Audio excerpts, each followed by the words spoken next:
আমি মাঝের এসে প্রথম শুট নিতে যাচ্ছি, এর মধ্যে ক্যামেরার ভিতর একটা পরিবর্তন লক্ষ্য করলাম। আবার দ্বিতীয় শুট নিতে যাচ্ছি, ঠিক একই রকম অবস্থা। 3 নাম্বার শুটে গিয়েও দেখি ক্যামেরার ভিতর এরকম পরিবর্তনই হচ্ছে। আমি অবাক হয়ে গিয়েছিলাম। আর লোকজনই বা এরকম কবরের চারপাশে ঘুরছে কেন? ভিডিওটি না টেনে সম্পূর্ণ ভিডিওটি দেখতে থাকুন যে মাঝের এসব কি হচ্ছে।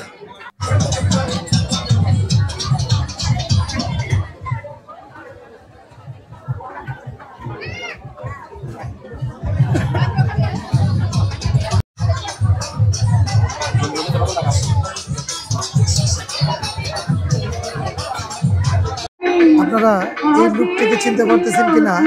এর আগের ভিডিওতে ওনাকে আমি দেখাইছিলাম। উনি হচ্ছে এখানে যে আলী পাগলা রয়েছে, সেই আলী পাগলার জামাতা, মেয়ের জামাই। আসসালামু আলাইকুম, কি অবস্থা সবার? সবাই কেমন আছেন? আজকে আমি আলী পাগলার মাজার, যদিও আমি বেশ কয়েকদিন আগে এই মাজারটা আমি ভিডিও করে নিয়ে গেছিলাম। এটা আমি অলরেডি ভিডিও ছেড়েছি। যাই হোক, আমি আসলে বাস্তবতা দেখার জন্য আসছি যে ওনার কতটুকু আসলে ভক্ত বা আশেকান রয়েছে। অনেকেই তো এই বিষয়ে অনেক প্রশ্ন করে, আমার আশা হয় নাই কখনো। তো আজকে আমি আসছি নিজের চোখে দেখার জন্য। এখানে এত লোকের ভিড়, এটা আসলে সত্যিকার অর্থেই আমাকে অবাক করে দিচ্ছে। একটা বিষয় আমি নিজেকে আসলে কি বলবো, যে আসলে মাজার ভাঙতেছে এক শ্রেণীর লোক, আবার মাজার আবার গড়তেছে। এই বিষয়টা খুবই কেমন লাগতেছে। বিষয়টা বর্তমান যে যুগ, বর্তমান যে সময়, এই সময়টাতে আসলে কি হচ্ছে আমরা এই বিষয়টা একটু খেয়াল করব। আর এই জায়গাটা কিছুদিন আগেও একবারে নিঃশেষ করে ফেলেছিল, কিন্তু আবার ওনারাই এই বিষয়টা আবার ভালোভাবে দেখে এখানে আবার শুরু করছে। তো বিষয়টা আসলে কতটুকু পজিটিভ বা কতটুকু নেগেটিভ আপনারা বলবেন। যারা এগুলা করছে তারাই কিন্তু আবার আমার মনে হয় যে তারাই অনুমতি দিচ্ছে। সমাজের মানুষ আসলে কেমন রাগ করে একটা অনাকাঙ্ক্ষিত বাজে একটা ঘটনা করে ফেলে, আবার অপর দিকে তারাই আবার সহযোগিতা করে এই সমস্ত কাজ করার জন্য। ভালো মন্দর হিসাব হচ্ছে আপনারাই করবেন। তো একটা জিনিস খেয়াল করবেন যে এই আলী পাগলার মাজার, আমি সত্যিকার অর্থে অবাক।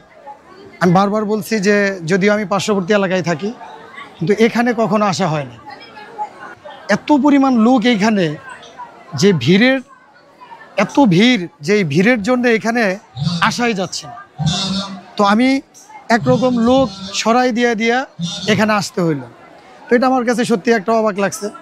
তো আসলে ওলি তো আছেই, তো এটা মানুষকে বিশ্বাস করতেই হবে। তবে যদি অসামাজিক কার্যকলাপ হয়ে থাকে কোথাও, তো এই জিনিসগুলোকে বয়কট করা উচিত।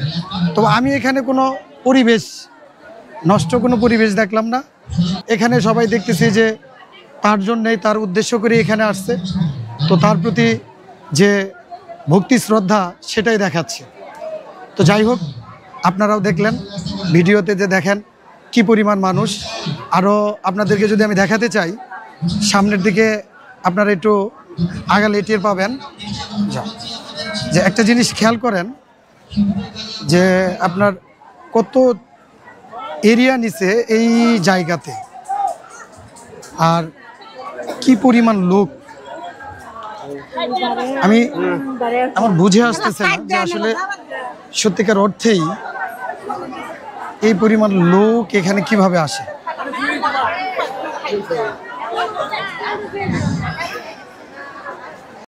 আপনারা এই লোকটিকে চিনতে পারতেছেন কিনা? এর আগের ভিডিওতে ওনাকে আমি দেখাইছিলাম। উনি হচ্ছে এখানে যে আলী পাগলা রয়েছে, সেই আলী পাগলার জামাতা, মেয়ের জামাই। তো ওনাকে যে আপনারা দেখলেন, উনি হচ্ছে এখানে মনে হয় যে যারা ভক্তি শ্রদ্ধা করতে আসে, তারা এই মাজার উপলক্ষে, মাজারকে কেন্দ্র করে তারা কিছু অর্থ এখানে দান করে, উনি সেটার কালেকশনেই রয়েছে আসলে মূলত। তো এই হচ্ছে আলী পাগলার যে মেয়ের জামাই, তাকে আপনারা দেখতে পেলেন। আপনারা এক খেয়াল করেন যে কি পরিমাণ লোক এখানে আসছে, আপনি হচ্ছে যে কল্পনাও করতে পারবেন না। যে আমি আসলে অবাক হয়ে গেছি যে সত্যিকার অর্থেই এইখানে কি পরিমাণ লোক আপনার দেখেন, ভিড়ে যাওয়াই যাচ্ছে না। তবে আমি জানি না আসলে এই মাজারকে কেন্দ্র করে ওনারা কি আসলে ভক্তি শ্রদ্ধা করতে আসছে কিনা, নাকি মাজারকে কেন্দ্র করে এই যে এই পাশেই মনে হয়, আমার মনে হচ্ছে যে এই পাশেই যে একরকম অনেকগুলো দোকানপাটের আয়োজন করেছে। এই জায়গাটাতেই দেখেন কি পরিমাণ লোক। আসলে মাজারকে কেন্দ্র করে কি আসলে একটা মেলার মতো একটা আয়োজন করেছে কিনা সেই বিষয়টা আমি বুঝতেছি না। তবে মানে যেখানেই যাচ্ছি শুধু লোক আর লোক।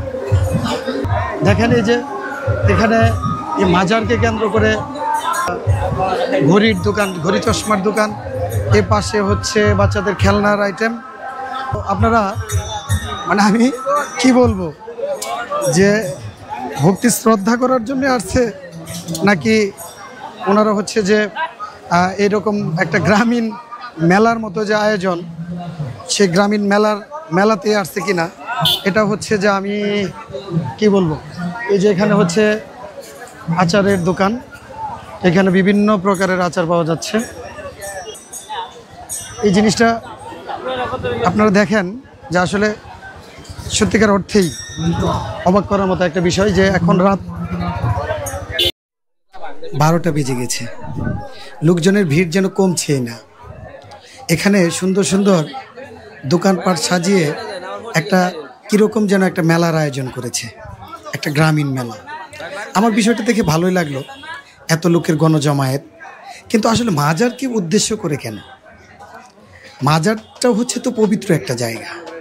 আমার এগুলো আসলে বুঝে আসে না যে এইখানে এত দোকানপাটের কেন আয়োজন করা হচ্ছে। তবে চরাঞ্চলের মানুষরা এই মাজারকে কেন্দ্র করে আমি যেটা খেয়াল করলাম যে এইখানে তারা একটা কি বলবো যে গ্রামীণ মেলার আয়োজন করেছে, যে প্রতি বছর একটা টাইমে তারা এখানে সবাই একত্রিত হয়। তো এটাও একটু ভালো লাগলো। কিন্তু আরও অন্যান্য যে কার্যকলাপগুলো হয়, যেটা আমি জেনেছি আর কি এখানে আসার পর, সেটা আমার কাছে শুনে একটু খারাপ লাগছে যে এটা এখনও তারা ওইভাবে কন্ট্রোল করতে পারে নাই। এটা নিয়ে নাকি অনেক ঝামেলাও হয়েছে। তো পরবর্তীতে তারা আবার এটা সমাধানও করেছে। তো যাই হোক, আমি চাইবো যে মাজারে যেন এসব আসলে কোনো অনৈতিক বা অসামাজিক কার্যকলাপ না হয়। আপনারা যারা আমার এই ভিডিওটি দেখতেছেন তারা একটু কমেন্টে জানাবেন যে আপনাদের আসলে আমি এই রাতের মাজারের দৃশ্য আপনাদের কতটুকু দেখাতে পারলাম। আসলে সত্যিকার অর্থেই এখানে আমি আসলে বেশি কিছু দেখাতে পারিনি। আর রাতের বেলা তো এত লোকের ভিড় যে এখানে কয়েক হাজার লোকের কি বলবো যে গণজমায়েত হয়েছে। ভিউয়ার্স যারা দেখতেছেন, আমি আছি সিরাজগঞ্জের কাজীপুরে আলী পাগলার মাজারে, এবং আমি ভিডিওটি এইখানেই শেষ করতে যাচ্ছি। আপনারা যেখানে যে অবস্থায় আছেন ভালো থাকেন, সুস্থ থাকেন, নিরাপদে থাকেন, সেই প্রত্যাশা রেখে আমি ভিলেজ টাচ পেজ থেকে বিদায় জানাচ্ছি। আল্লাহ হাফেজ।